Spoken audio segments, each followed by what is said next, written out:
বন্ধুরা আপনারা দেখতে পাচ্ছেন এইমাত্র এই যে ডুবে যাওয়া বাসটি, এই বাসটি দৃশ্যমান হয়েছে।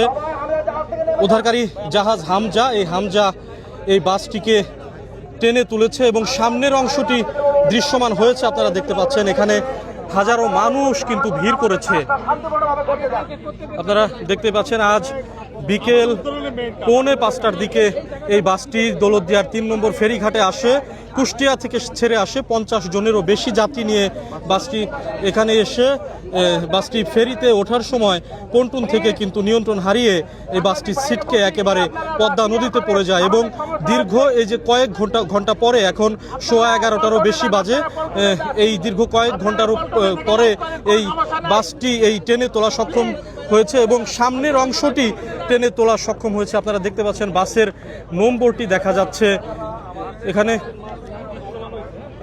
বাসের সামনের যে অংশ, এই অংশটি দৃশ্যমান হয়েছে এবং পুরো অংশটি টেনে তুলতে যে কত সময় ঠিক লাগতে পারে এটি এখনো পর্যন্ত বলা যাচ্ছে না, তবে কিছু সময় এখানে লাগবে, এটি ফায়ার সার্ভিসের যারা কর্মকর্তারা আছেন তারা আমাদেরকে জানিয়েছেন।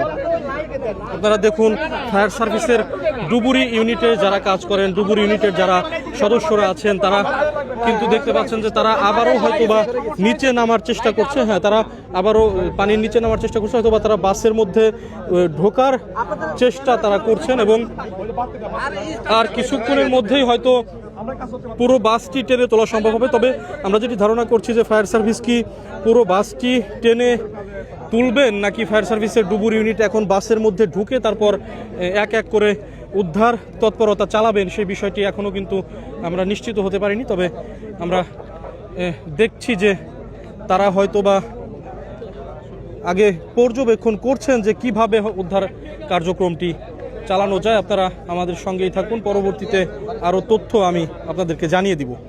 ধন্যবাদ।